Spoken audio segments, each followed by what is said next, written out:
Shift on CKNW News Talk 980. It is the time of the year where every tech gadget in the world gets released, and it can be mind-boggling at times to siphon through it and find some of the good stuff. So we brought gadget guru Akash Sablok here to give us some of the good stuff. How are you? I'm great, Fiona. How are you? I'm good. Now there is a vacuum cleaner on the counter in front of me here. I'm going to clean up the table once I leave from here. I'm going to clean it up for you. Yeah, it's a little service service that I do. It's Christmas time, So. Now this is a Dyson vacuum. And they really have revolutionized the old vacuum. Who knew? Mr. Dyson has patents coming out from everywhere, okay? And this particular unit is the Dyson DC57, so the 5.7. It's actually a really nice-looking vacuum. It's a handheld, portable, rechargeable. It's white. It's got gray and purple accents on it. Now, this is one of their first handhelds that actually will handle wet. So if you've got a hardwood floor or a tile floor, it actually has a little scrubber at the end, like a Swiffer. Swiffer, like yeah, the wet mop. Yeah, exactly. And it's a replaceable pad at the bottom that's wet, and you clean it up and you scrub and everything, and hit the button, and it sucks up all the dirt. And it vacuums. It's a vacuum as well for carpets. Oh yeah, you can change the head and just use it like a regular vacuum as well. So. And I like the fact that when it comes to things like that, they don't have to be ugly. No, why not? Yeah, it's aesthetically pleasing. So, you don't leave your vacuum sitting around, but hey, guess what? When you're using it, you want it to look nice. Aesthetically pleasing. Yes. Now, let's talk about the iPads. There are so many of them out now, I can't keep track of what is what. We've got the iPad Air here. So what exactly is the difference between the iPad and then the MacBook Air? Oh, well, the biggest difference is the keyboard. So this is a tablet. There's a lot of wonderful tablets out here. So when you have your MacBook Air, it's a wonderful computer. Comes in 11-inch and 13-inch. This is a 9.7-inch screen, so it's pretty close to the 10-inch screen, but no keyboard, no physical keyboard. So it's a tablet, different operating system. So that's got the Mac OS. This is the iOS. One of my favorite tablets in the world. It's the latest version, the 5th generation of the iPad. The screen size is the same as the 4th generation, but the actual computer, the actual tablet itself is much smaller now. They've thinned out the bezel. They've made it thinner. It's actually lighter. It's actually not thinner. It's really light. It is really light, yes. It is actually a smidgen bigger, but it is lighter and longer battery life as well. You're getting about 13, 14 hours of battery life out of this. Which is fantastic. And when it comes to e-readers, I think that when the iPads first came out, because I think it's the 2nd generation, it was quite heavy to use as an e-reader. You couldn't comfortably hold it like a book. So I found myself not using it. But this device is so nice and light, I could totally see you using it for that. Yeah, definitely. And, the lightweight, the screen, it's so bright. It's got the Retina display. The long battery life. You get on a flight back and forth to Toronto, you don't even have to charge it. You can watch 5 movies. Yes, exactly. So. Now, we have the iPad mini here, and a lot of my friends have, they've really incorporated this instead of a laptop. People who travel a lot get one of the little keyboards that you can go with it in a case and just use it instead of carrying on the laptop. Exactly. Like Belkin makes a wonderful keyboard case that's it's a nice, slim, very slim case, and that's the key thing.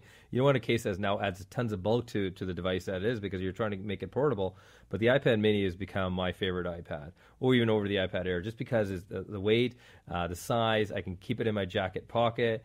It does everything that my iPad wants to do. Yes, of course, you have a smaller screen, but it has all the apps. It runs everything. And if you get that keyboard in there, you've got a little nice mini laptop with you. It's so crazy how far these things have come. Who knew you could basically have a laptop in your pocket? Well, definitely. I look at these, even 10 years ago, I used to imagine that I could have a TV, but how would I get all the content on there? There's all these programs coming in. How would I get the content on there? Don't need that anymore. Now you can stream the content. It's amazing. And you have it. Yeah. Now let's talk about sound systems. A lot of people want to have the wireless sound systems in their homes, and there's just so many options with these. I find it so confusing, and you've brought one today that sounds fantastic. So yeah, you have Bluetooth speakers, you have wired speakers, you have Wi-Fi speakers. I've got the particular unit here. This is the Sonos system, so SONOS. And basically, you start off with a speaker or a bridge. I've got a bridge here, and bridge basically connects to your Ethernet connection. So you just hook it up right beside your router. Now, from the bridge, you have a 150-foot range. So you can place a speaker anywhere in your home 150 feet away from your router. And the speaker itself you can do a hard connection or, like I said, the 150. Really easy to set up. You push one button, it connects to your system, and you're automatically set. So what happens if you want another speaker? Great question. So, there's the Play 1, which is a small speaker. Play 3 is a medium size, and Play 5 for a bigger room. Every time you add a speaker, you're extending the range. So it's called hopping, basically. So you extend the range to another 150 feet. So you've got one in your basement, you've got one in your main floor, you've got one in the garage. You've got maybe a gym in the garage or something like that. Now you can extend it out. As long as they 150 feet to the next speaker, you're good to go. And what is the sound quality like? Because that's what it always comes down to with these things. Does this have good sound? Sonos is a speaker company first, and then they've done amazing work with the sound quality, and that was their priority first, is to get the sound right, and then all the add the added features of the connectivity after, and that's what they've done. Out of a small speaker like the Sonos Play 1, in a small room by like a 10 by 12 room, you can fill the entire room with some extra space if you needed to. The system itself runs beautifully off the iPhone or the iPad. It comes with an app, so you can stream your music. You can take all the music that you have from your device. You can actually stream the music from, if you've got a MacBook or a Mac Pro at home, you can stream the music from that through your iPad app to your Sonos speaker. So, oh my gosh. Yeah, so I don't even know what that means. But this is great because it's wireless for people that don't want to go to all the trouble. I mean, you can wire it if you want, but yes. Having it wireless is so convenient. Yeah, definitely. Okay, what's next here? We've got some power tools and stuff. I've got a DeWalt gyro, and why it's called a gyro is so it's a little portable screwdriver. And, they've a lot of these out in the market. This one is about maybe 10 inches if you extend it out, and it's got an elbow on it if you want to do it sideways. And there's a lot of little portable devices that are out there they can, put in a screw or take out a screw. This particular unit is called a gyro because of the way it works. So you hold it, you squeeze the button, there's a light on the front, which is really helpful. But if you tilt it to the left, it starts to unscrew. If you tilt it to the right, it starts to screw in. It will follow your hand movement. Exactly. So, and the nice thing about it is the more you tilt, the faster it goes. And the less you tilt, the slower it goes. So great for if you're underneath the sink, it's got a light you can see on there and you can't twist your arm. You can just attach it there and tilt your arm slightly. And that's when it starts to screw or unscrew. Super convenient. Yes. Now, video games are so big this time of year.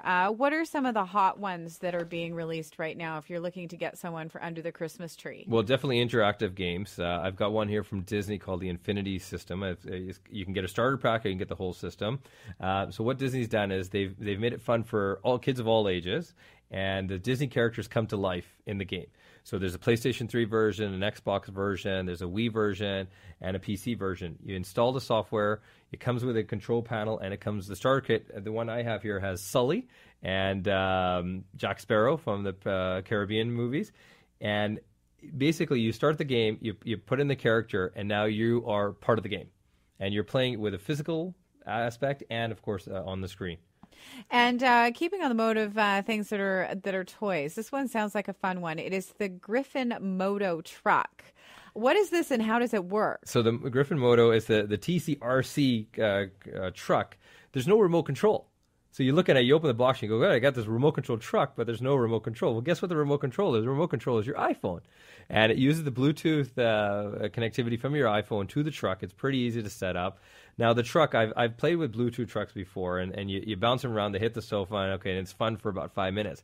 But what this one does, it takes us to another level where it recognizes the bumps and crashes that you do.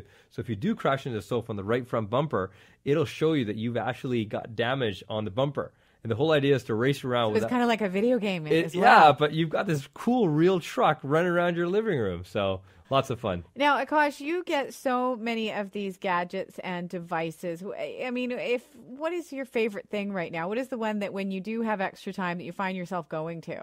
Well, I've on my iPads, I've got a couple of apps that I absolutely love. There are certain games that I love, enjoy. They're great time killers, as I like to play with them. I don't want to. Are you a Candy Crush guy? No, definitely not. No, no, definitely not. I like games where I can actually get into.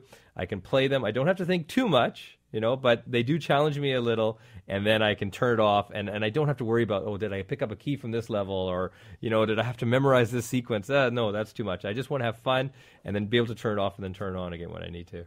And really quick before we go, we wanted to talk about computers themselves. What is going on in the Mac world? So there's two great systems coming out. I'll talk about the Mac first. In the Mac world, the Mac Pro is coming out. There's a brand new version. It's a black cylinder. It's been nicknamed the Vader phone because it's all black, glossy black, extremely great looking, very, very sexy. And the system that what Apple's done it is they've got all the features that they've had in their current Mac Pro into a tiny little cylinder. And yeah, it's only about like 6 inches in diameter and about a foot tall. and it's got a built-in cooling system in the center. It brings all the heat up from the center and up from the top. Fully expandable, great features, and I just can't wait to get my hands on this thing. It's amazing how small these things have become too. Oh, desktop space is prime real estate now, so you want to minimize it. And plus, of course, now these computers are so good looking, you can be able to put them on top of your desk instead of hiding them underneath, and be proud of what you have. But lock it down. From an aesthetic point of view, it seems unusual to me that Mac is releasing something that's black. I mean, we've seen it with the phones and the iPads, but really, I mean, I remember having a black laptop from Mac, but that was probably about 15 years ago. It's been a while. They've had a few models here in between, but they like their silvers, they like their whites, and the gold, like my iPhone. Oh, nice. You waited a little while for that one, didn't you? I sure did. What about in the PC world? What advances are they making? So with Windows 8.1 or Windows 8 when it came out, it really focused on the touch screen.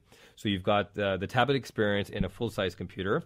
HP has come out with a wonderful unit called the HP Envy Recline. And the Recline 23. So this unit is it's got a 23-inch screen. You can use it like a regular desktop. Got a wireless keyboard and a mouse, and it sits in front of you at a nice angle. You can adjust the angle. But say, for instance, you want to dish the keyboard and you want to tilt it down and have it like a typewriter style. So you can tilt it down. You can push it down. You're typing on the actual screen. On the actual screen. And you've got this nice big 23-inch screen. So your keyboard's only at the bottom. You still got a lot of display space at the top to see what you're doing. I've seen this thing. It's absolutely enormous. It's huge. The screen is massive. Yes. Would you actually use it in the way that it's designed for? Or is this one of these things that seems like a little bit of a novelty idea? Well, I've used a couple of desktop computers that had a touch screen, and that was the one thing that I wanted was a larger screen. If I'm going to use a tablet, I want to use a tablet. But if I'm going to use a desktop, the larger the size, the more entertaining and the more purposeful and more useful it is, because you're swiping screens, you've got two open, you're pinching and zooming, you're joining together, and especially if you've got that tilt down, like on the HP Recline, you've still got the keyboard at the bottom which you can touch on the screen, and you're not losing screen space because of the keyboard. Right. And it just makes it so it's that whole Minority Report sort of thing coming to life now, where we might not have it, in the sky or in the space, but now you've got it on your desktop. You can swipe the screen. How is it using? I've never used the touchscreen when it comes to Windows. How is it to use? So swiping and moving between objects is what makes it really easy, and just even surfing the web and pinching and zooming. I have a mouse actually on my PC that I use to pinch and zoom because I'm so used to using my iPad that I'm spoiled with that. I go to a website and I want to expand a text or a photo or something like that, and I go to my screen and it's not touching. I did that the other day with my laptop. I started trying to move stuff on the screen instead of the mouse pad. I have to tell you, my little boys, they've grown up with the iPad. And they get onto my TV, and they'll walk up to the big TV, the big LCD screen, and try swiping it. So every night we've got the Windex, and we're cleaning the screen from fingerprints. Oh, that's really funny. Akash, you can find out about all of these products that we've been talking about on Akash's website. It is andnowyouknow.net. All this and a whole lot more. Thank you so much for joining me tonight, Akash.